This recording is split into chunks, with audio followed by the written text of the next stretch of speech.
All right, let's dive into one of the most epic underdog stories of all time, David and Goliath. I mean, this is a tale that has resonated for thousands of years, right? It's all about courage, about faith, and, how someone totally underestimated can completely change the game. So, picture this. Every single morning, this is the voice that booms across the valley. It's Goliath, the Philistines' champion, and he's shouting this out. But you gotta understand, these aren't just empty words. This is pure psychological warfare. It's designed to do one thing: freeze an entire army in its tracks. And believe me, it was absolutely working. And that brings us to the battlefield.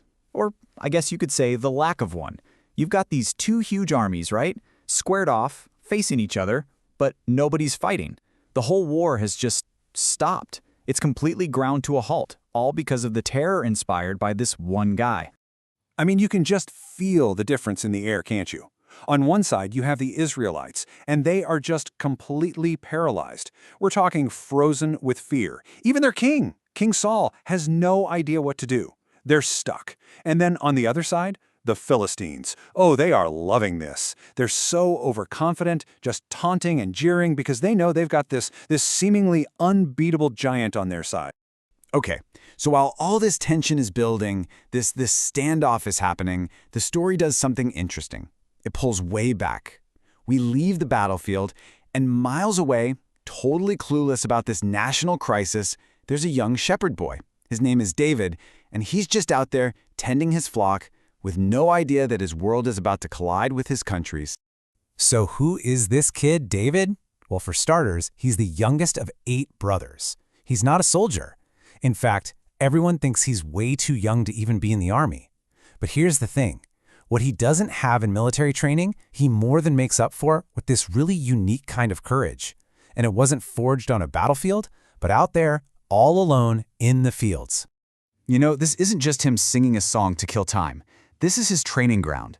Think about it. While the entire Israelite army is frozen in fear of a threat they can see, David is out there in the wilderness, putting his faith to the test against actual real-life dangers like lions and bears. He's building a totally different kind of strength.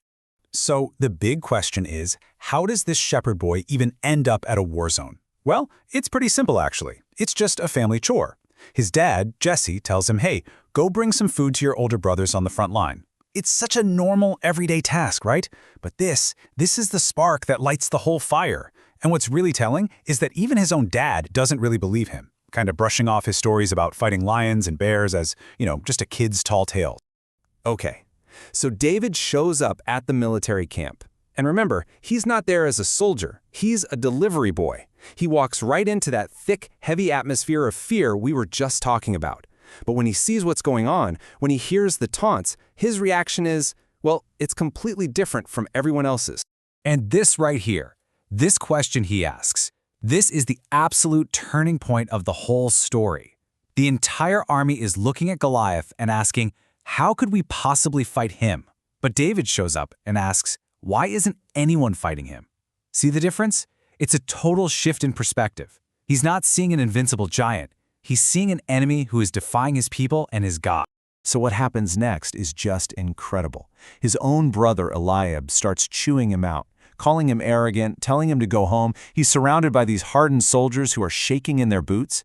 And right there, David, this young shepherd, makes his move. He says, I'll do it. He accepts the challenge that has an entire nation completely paralyzed. So naturally, he gets dragged in front of King Saul. And you have to listen to his pitch here. It's fascinating. He doesn't walk in and say, hey, look how strong I am. Nope. He says, my God is strong enough. He uses those stories about the lion and the bear not to brag about himself, but as proof of a power that works through him. And for a king as desperate as Saul, well, that's enough to take a chance on. And just like that, the stage is set. I mean, can you imagine the scene?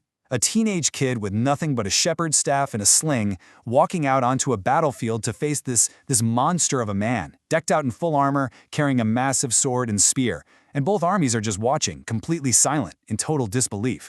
This final exchange of words right before the fight, it basically sums up the whole conflict. Goliath looks at David and just sees a kid. All his threats are about breaking bones and feeding to the birds. It's all physical. But David looks at Goliath and sees someone insulting his God. His reply has nothing to do with his own strength. It's all about his faith. He completely reframes the fight. He's saying, this isn't me versus you. This is you versus God. And what happens next? Well, it's so quick, it's so decisive, it's like a shockwave goes through the entire valley. All those weeks of fear, all the taunting, that feeling of being completely stuck, it all ends in one single unbelievable moment. So let's break it down. Step 1, Goliath lets out one last insult. Step 2, David refuses to wear the king's armor. It's too heavy, it's not him. Instead, he sticks with what he knows, his sling. A ranged weapon against a big, slow target. Smart. Step 3, and this is tactically brilliant, he doesn't hesitate. He actually runs toward the giant, taking control of the fight. And step 4, the strike. One stone, one shot. And it's over. Just one stone. That's it. After all that fear, all the big talk, all the military power lined up on both sides, the whole thing is decided by one single smooth stone. It's just such a powerful symbol, isn't it? How something that seems so small, so insignificant, can have an absolutely massive impact. But look, Goliath falling to the ground isn't the end of the story. Not even close. In fact, it's more like the fuse has just been lit. What happens right after is a total 180 of everything we've seen up to this point. Just look at the ripple effect here. The Philistines, who were so cocky and confident, their entire game plan was built around this one guy.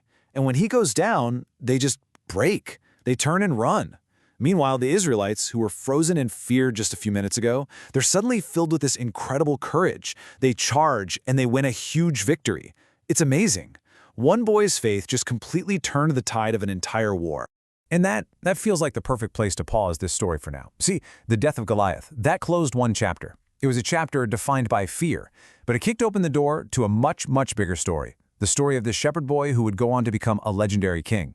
And it kind of leaves you with a question, doesn't it? It makes you wonder, where do our own greatest strengths really come from?